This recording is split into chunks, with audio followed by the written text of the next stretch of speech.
What is going on, everyone? My name's Boit, and I'm back with some more Age of Mythology. The Titans action spawning on the left side of the map in the red color, playing as Ra. His name is Kimo, and his opponent today in the blue color, playing as Kronos. It's the Cheese Lord himself, ChronoJJ! Yay! Everyone cheers. ChronoJJ, he is actually quite known for doing this. He's got a pretty mean Kronos on the map Mediterranean. And this is how he plays a lot of his tournament games when he's up against the really, really strong players. Feels like maybe you can get a win against nearly anybody with Kronos on Mediterranean. But this isn't just anybody. This is Kimo. And Kimo's going to have had a thought about, well, he picked meta. Well, we talk a little bit about how the map picking works. So in this tournament, I believe this is the meta plays tournament. I could be wrong. It could be the Destroyer tournament. I'm not 100% sure. I get confused because there's two concurrent tournaments going on right now, and I'm not really following either of them in the sense that I just don't know which one is which when I'm watching the games. Anyways, both tournaments do have the opponent or the loser of the first game picking the map, and then the loser of the next game picking the next map. So ChronoJJ won game number 1 in very, very surprising fashion. Game number 2, however, we skipped over. If you want to see that game, I assume I would encourage you to check out the Twitch stream and or a tournament cast of that from someone else. We're skipping over that game, going straight to game number 3. ChronoJJ gets to pick here, and he's going in on Mediterranean with Kronos. Now, Kronos on Mediterranean is definitely one of the more difficult gods to deal with because of the usage of deconstruction. So we've already seen Kimo right now. He's got 2 docks here. He's trying to play around deconstruction, and this is a smart play. But one way you would want to do this is you would want to make sure your opponent doesn't spot the double docks, because if you see 2 docks, you're not going to cast deconstruction. So it's worth it to chuck the second dock on the side of the map somewhere such that he deconstructs this dock and you still have another dock to go, and you can still go up pretty fast on the map Mediterranean. Because guess what? ChronoJJ's got this build down. He's going to go, I want to say he's going to go like 4 or 5 fishing ships into a temple, into the next age. But he might be doing a 430 here, a little bit safer. There's the temple going down.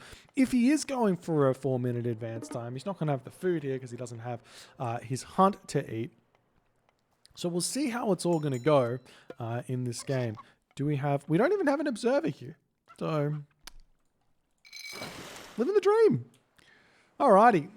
5 fishing ships, not a 6th fishing ship out just yet. This villager is just about to finish up. He's taken all the villagers off of wood, and he's jumping onto the chicken, onto the herdables, dumping his fishing ship, and he is going for that 4-minute advance time. You can see it's not exactly clean. Getting a 4-minute advance here with Kronos is quite tough, and he's going to be dropping those fishing ships in, getting us 400 food. So it is a slight delay. I don't really think that I don't really think it's much better going for a 4-minute advance time versus going for a 4:30 with Kronos if you don't have food. If you don't have hunt. If you have hunt, then you can go for the 4-minute. You can have a bit more food in order to advance a little bit faster. Kimo, he's got a little bit of wood situation in his bag, throwing up a 3rd dock right in the middle here. Very, very hyper defensive from Kimo. I think Kimo realizes he's up against a bit of a rush here, going to be garrisoning or dumping his fishing ships and then advancing for a slightly late 3:45 advance time. He's going through tar. Very smart to do that, get him access to shifting sands to shift the enemy Oracle Promethean right into his base in order to kill that one off. We see him jumping over here onto the wood and over onto the gold. But just because you defend the initial rush, you're still dealing with Atlantean on Mediterranean as Egyptian, which can be really, really tough, which is why I actually quite like these docks that Kimo's thrown down. 3 docks in the middle. If Kimo fights here and ChronoJJ tries to fight in here, you should be able to defend this not so badly. But we are seeing a bit of a crisis now for Kimo. Kimo's gold mine that is a complete... I can't speak. Kimo's gold mine is completely exposed here. And this early push from ChronoJJ is going to do so much damage if this sentry tower is taken down. So he can kill this sentry tower, but he's going to try and retreat away. We see the Oracle's jumping onto the Pharaoh, trying to surround that one. Nice micro from ChronoJJ getting in front of this one. One more whack and he'll be able to take it down, but the Pharaoh does end up living there. The Promethean just about to fall, and Kimo is min defending this nicely as the Bareem now starting to come in. We don't see Kimo starting his cabinets just yet. There he goes. And it's looking as if Kimo will be able to hold this for the time being. I wouldn't mind seeing a pickaxe getting grabbed here for Kimo, as we are seeing ChronoJJ having a little peek in here with his units. He does still have that deconstruction. So if he wants to, he can deconstruct one of these docks in order to take the other one down relatively fast. And there is the first deconstruction, and there is the shifting sands from Kimo to just delay everything, get a little bit of damage done onto these units. You might be able to take down one of those Prometheans, but kills off an Oracle and a Promethean, leaving the Promethean offspring behind. So it doesn't really do all too much with that shifting sands, as now ChronoJJ is able to put a whole bunch of pressure onto this situation here. If we check out ChronoJJ's perspective right now, the temple's here. He's no longer producing any more Prometheans here. He needs to get up himself a mana at some point, as he's going to be throwing that one down. The way to do this a little bit more efficiently is to be turning off your auto queue and making sure you're not at 99%, but it doesn't matter that much. It's not that big of a deal. We just see the Pharaoh getting targeted down there by those Promethean offspring. Nice play from ChronoJJ, recognizing he did a whole bunch of damage to that Pharaoh and then coming back, returning onto it, taking it down with those speedy Promethean offspring. Now Kimo looks like he's going to be losing this dock, but we do see the cabinets popping out here as Kronos now going to be moving in, ready to take this fight. We check out how many actual boats are here. We've got 6 for Kimo to ChronoJJ, who's got a whole, a monstrous amount more. He's got 11 here. And here's the thing. ChronoJJ, he's going to be able to have another deconstruction fairly soon. It's only a 3-minute recharge time. So if he uses that straight away at 4 minutes, he's going to be able to use that second one at 7 minutes and then be able to take down another dock here. And then Kimo's not going to have any docks left to produce from. And we do see these human units of ChronoJJ with the help of the Prometheans coming in, going to be taking, human units, it's just one Oracle. But he is going to be able to help take down this dock very quickly. We see the Priest coming in to help, but Kronos microing this one nicely, going to be taking out this Priest here, as we are seeing ChronoJJ pulling back away from the cabinets, as it's looking like Kimo is holding for the time being here. But we do have to remember that deconstruction has to be coming in very, very shortly here for ChronoJJ, and Kimo is not playing around it at all. There is no second dock out. We, in fact, also have Kimo with idle town center time, as his fishing ship are not gathering in this game. We do see the Wadjet coming into ChronoJJ's base, which is going to do a whole bunch of damage here, and Chrono doesn't really have an answer for this right now, as he has no resources. Actually, he does have an answer for this. If you look at his resources, he could make himself a hero citizen, I believe, cancel production. One hero citizen come and shanking the Wadjet down would be able to take that out. The Wadjet only moves at 3.8 speed compared to the citizen, which would go up speed, I think. If you heroize it, it does, and it'll be able to chase that Wadjet down. And we'll see what ChronoJJ has got in store for Kimo here. He's not getting any watchtowers. Getting watchtowers and time shifting onto this location wouldn't have been a bad idea, but now it's looking like Kimo slightly stabilizing over here, as the cabinets are getting pushed back. So I have 15 Bareem here to 11 cabinets. So the army mass of ChronoJJ still at an advantage in this game thus far. And we'll see if he's going to be able to make a push through Kimo, or if Kimo's defenses are going to be too airtight here. As Kimo is still 0% on this town center. The villager situation is a big problem here for Kimo, but the Wadjet doing its job here, getting very, very nice and defended on this position.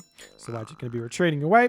Completely fine and dandy. Probably going to return back over here and cause a little bit more chaos in ChronoJJ's base, as he's in fact pulling all the way back to his docks. But we're going to see Chrono go for a sneaky side raid here. Will Kimo notice it? He's barely seeing it. In fact, he's not seeing it much at all. He will be able to take down a couple of fishing ships, which is really, really good. The advantage of the Egyptian cabinets is bonus damage against the fishing ships, as we do see the cabinets coming in here. There will probably be that deconstruction onto this dock as well, as this dock is very, very low as well. But ChronoJJ has not cast it just yet. In fact, he doesn't have it up just yet, but we'll see Kimo trying to circle around. Nice micro from Kimo, pulling this cabinet back. Chrono not paying attention. He's walking straight into the concave of Kimo here as Chrono retreating away. We see the Wadjet returning onto this position yet again. 98 HP remaining. We see the villagers turning around, going to start shanking this one. We see a classic ChronoJJ mana pathing block time shift here. Is absolutely in love with that, and the Wadjet does end up falling, but Kimo's got all the advantage on the water thus far, as Chrono trying to retreat away, utilizing the speed that he has. Now the question is Chrono going for a town center? Is Chrono still building Barim? Is Chrono going in on the land? And it's looking like he's actually still building the Barim here. There is a timing where certain civilizations can cut water, go heavy on land, and get gold staves. And the timing on against a Ra player, an Egyptian player, is roughly 10 minutes. You cut the dock situation, you run your Barims around, you time shift buildings forward on both sides, and you go for an extreme gold starve on your opponent. Now, you see the gold mines on both sides. It's going to be very hard to execute it, but it can definitely be done, especially if you're going to be going in with some of those watchtower time shift shenanigans as well. However, Kimo pulling back here. He's got 17 cabinets. He's taking his time. And the question really is here, will Kimo be able to get this town center up? If Kimo can get this town center up, there is next to nothing that Kronos going to be able to do. And he is, in fact, getting himself his own second town center here, as well as a counter barrack. So this is very smart from ChronoJJ. Transition away from water into more land.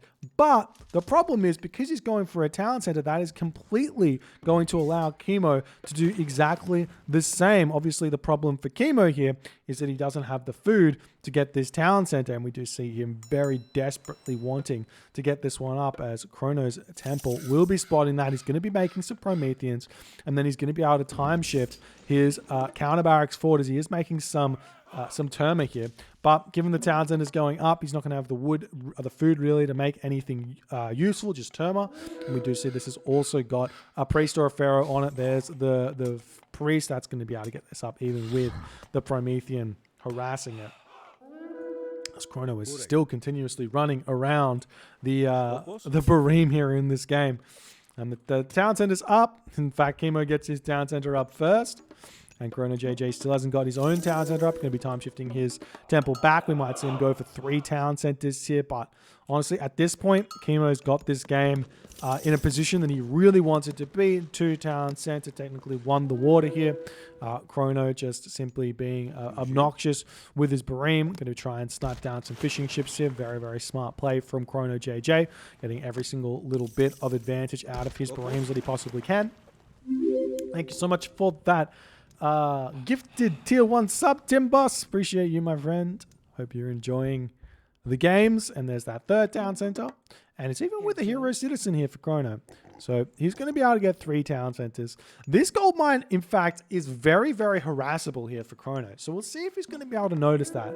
There is a random pig over here. This town center's finally finished.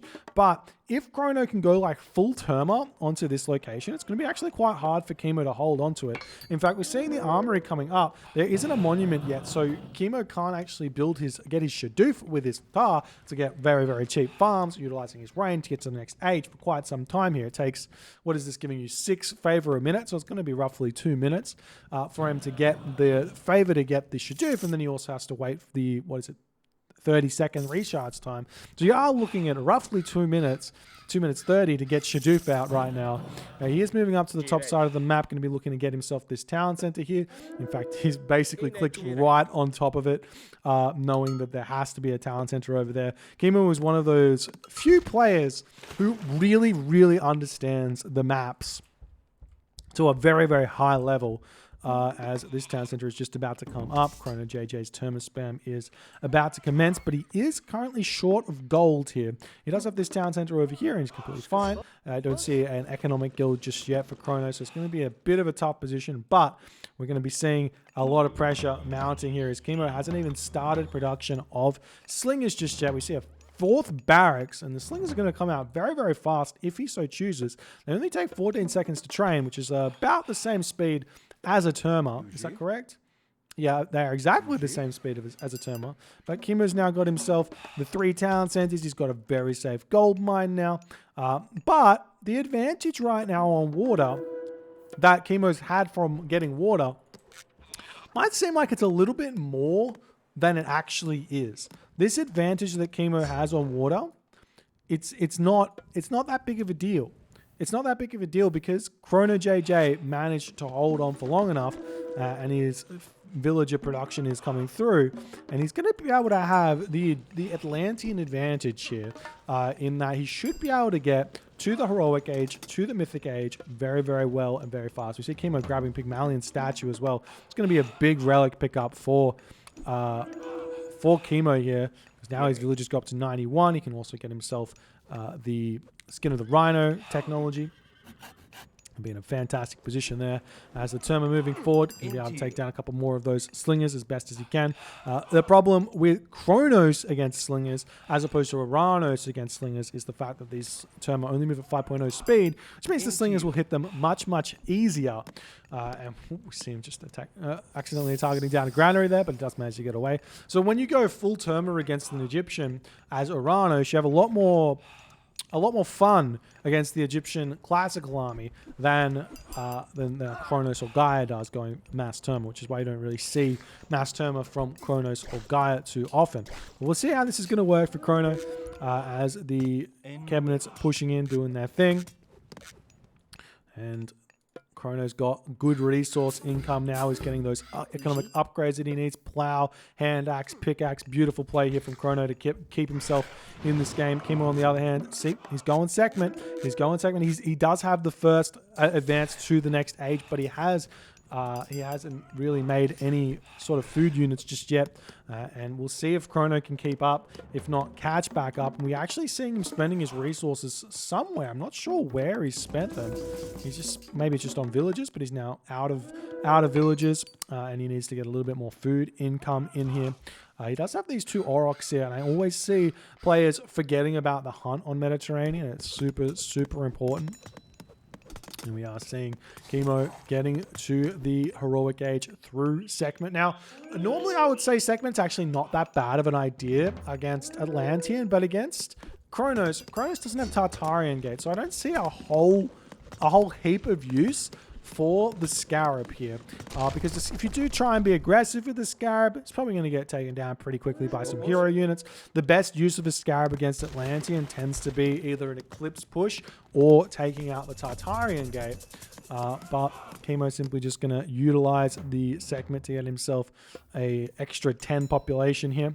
He's throwing down his farms as well. How the economic upgrades looking for Kimo. He still doesn't have Shaft Mine, which is very un-Kimo-like, but he is upgrading it straight away, as well as irrigation. So this rain is going to be absolutely huge. But Kimo walking into ChronoJJ's army, not paying attention here, is actually going to lose every one of these units for a very few amount of trade here. In fact, he's not even going to... He's taken down 1 Terma and lost he's lost every single one of those classical age units there. That is a huge win for ChronoJJ, and in fact, completely equalizes this game. So we'll see how this is going to go for Chrono as he is going through Rhea here. He's choosing Rhea, whatever it is. Very interesting. I like the pickup because he's going to have Trader for the Scarab or for the Mummy that's going to potentially be happening here. We are going to be seeing Chrono saying, well, I've got a big push I can do now, and he's going for it. Moving the Terma forward, we see an attempt at a forward military barracks, but the army is already out for Kimo.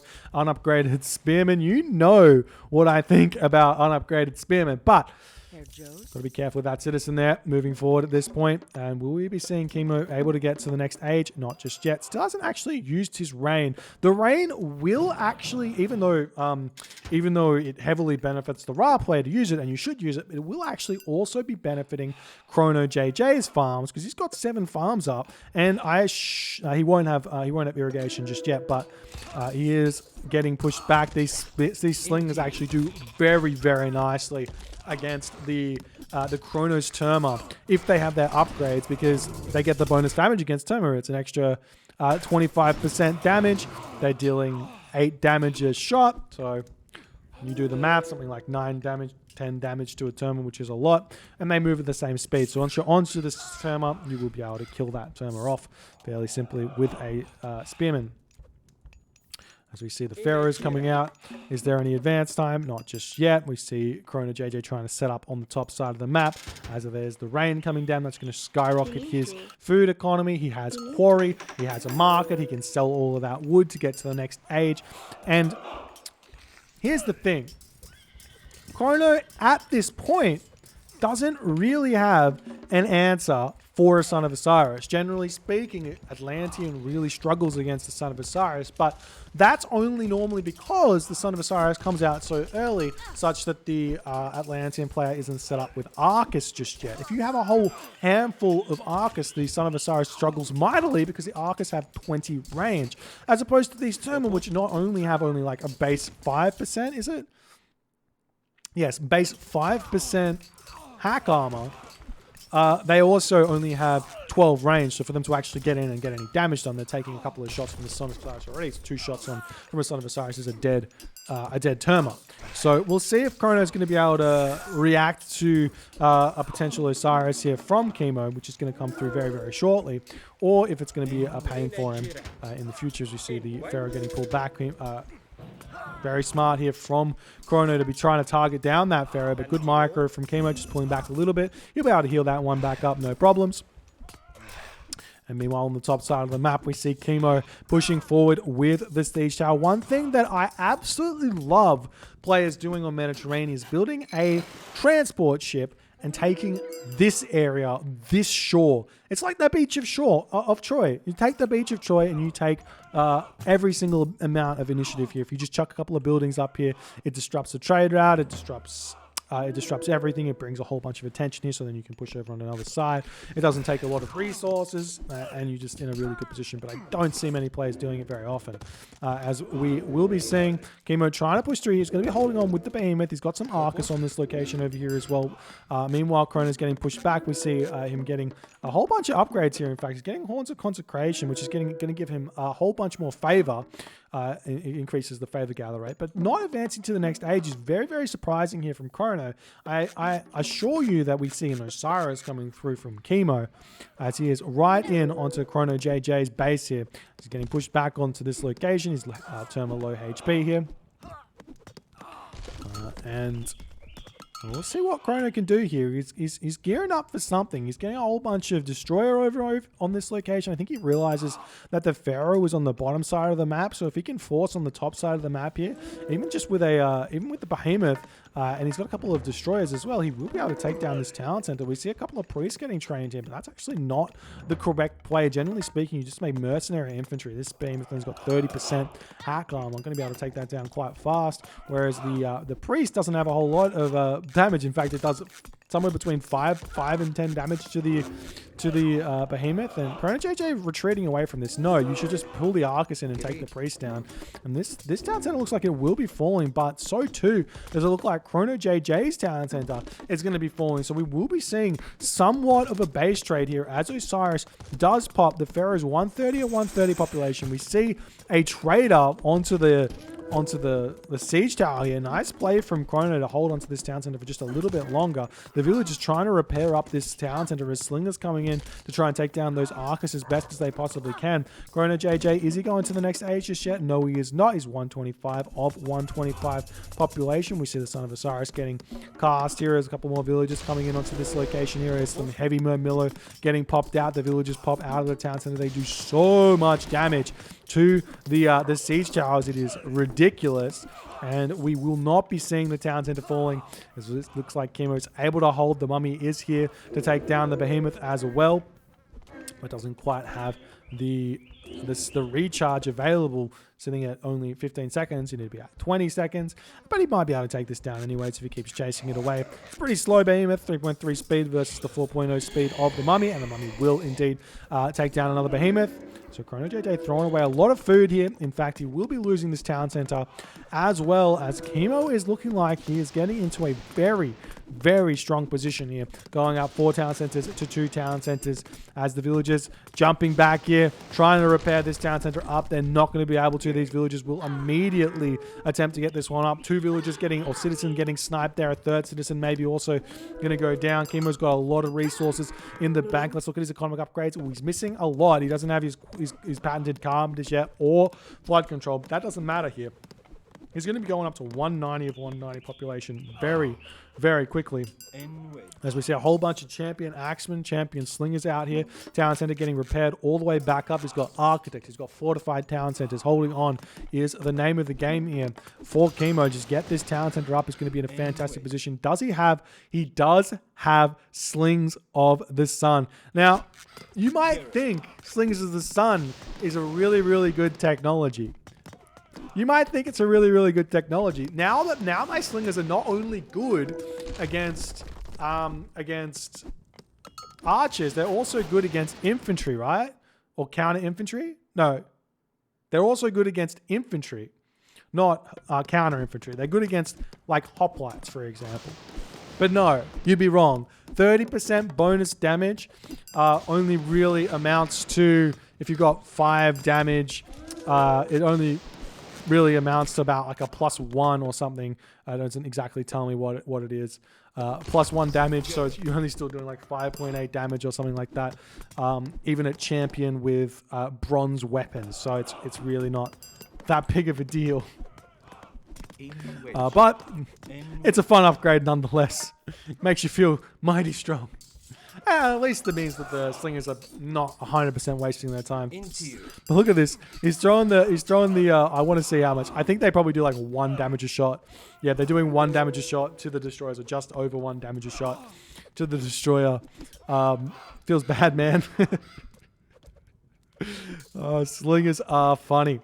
But the reason why slingers are actually good as opposed to peltas is because they got 1.0 frames on their sling as opposed to 1.3. The more you know, the stronger you become. And there goes Kimo throwing up that siege works that he could have thrown up ages ago with a transport ship. Anyways, don't mind me. ChronoJJ going to try and throw up a whole bunch of towers, holding on here for dear life. As he go into the next age, or is he kind of stuck here? He's kind of still stuck. Lots of resources in the bank. And there's the guard towers coming down. The question is really, can ChronoJJ push through anywhere or not? Against this army, you have to build Contarius. It's one of those units you don't want to build, but you have to build it at this point. It's funny, like, as the game goes on and you learn a little bit more, cavalry, they're not really archer counters. They're actually counter infantry counters. And then they also do fine against archers. They're kind of like not counter archers. They're just kind of fine against archers. Whereas like counter infantry such as like Huskarl or destroyers aren't necessarily counter infantry, but they are counter archers. But they are actually counter archers, are the way to go when you're dealing with archers. So when you're trying to push through this type of army, it's just pure Contarius. Go through it, easy days, living the dream. And now we see ChronoJJ's palace falling in, and I don't see him doing any. Oh, here's the patterns in ChronoJJ. I was going to say I don't see ChronoJJ trying any sneaky shenanigans just yet. What I want to see from Chrono here is a transport ship, and then take a position that maybe Kimo doesn't see, which unfortunately for ChronoJJ, Kimo has gotten himself carrier pigeons because he realizes how important that technology is, and he in fact sees his entire side of the map. There's no way to sneak past Kimo here, so he's just way too good, man, way too good. We see the palace going down now with another siege tower coming in. At this point, Kimo probably should be making catapults because he's just so far in front, and that way he wouldn't lose his siege towers to anything. We see the behemoths will actually fall to the champion axemen that actually are doing a considerable amount of damage now at 8.0 damage. I'll be able to take down this behemoth very, very fast here. And Kimo is asserting his dominance right now, throwing up the market in the corner. This ain't no Matrius market. Kimo showing you the way. This is a beautiful trade route right here. I don't think I've seen a trade route this long in quite a while. That's going to be like 130 gold, you have to think. Maybe even 140 gold. as Helios does end up coming through here. And we are going to be seeing ChronoJJ going after the Son of Osiris here, vortexing right in onto this one. He's got the Hecagiganti. He's dropping in here. However, he's going to have to deal with all of these champion units on this position. We see the Son of Osiris taking some damage here. The Siege Tower over here deals with the Guard Tower, but not before falling. Oh, no, he doesn't actually fall to the Citizen, still staying alive, and we will be seeing Kimo losing his Son of Osiris as ChronoJJ does manage to make that happen. Meanwhile, the Behemoth coming over onto this Town Center as Chrono is going to be attempting to level the Town Center playing field here. But now Kimo is going after the main Town Center of ChronoJJ as the market not netting Chrono much gold return at all. In fact, it might be 0. He's getting himself 8 gold a trip here, ladies and gentlemen. And we'll see if Kronos got anything. Gets a free mana wall so he can start getting some raids in here. Meanwhile, getting pushed back off this gold mine as well. We do see another trader here onto the siege tower coming over here. We see the town center, very, very low HP. Kimo will start to empower this one as it's starting to get low, and that's going to be a big, big save here from Kimo. But with the help of the siege tower, this town center might actually end up going down here. It's actually quite close. But the Behemoth does end up falling, and this is gonna delay this game from ending for just a little bit longer. But it looks like even if ChronoJJ manages to take that town center down, he's still got a whole bunch of gold in the bank that he's not selling. He has a temple, so he could make Hecagigantes here, which would be very, very strong. He does manage to take down that siege tower, and the town center is still managing to live here as the siege tower is just not enough to out damage this many villagers plus a priest. But it's going to be a while before the siege tower does die. So maybe Chrono gets lucky and Kimo runs out of gold. Not sure. And he does decide to take the villagers off of the town center there and take that siege tower out. As the fortified town center from ChronoJJ still standing, but he does not manage to level anything. He still does have another vortex in his tool belt here. So the mana wall still just sitting idly by. He is starting to make some Hecagigantes, short 1 mana at the moment, it seems, at only 120 population. Yet again, saving the town center from those siege towers. But the Axemen dealing some damage. They got 8 damage here. Can try and take this town center down. All these priests and slingers kind of doing nothing at this point.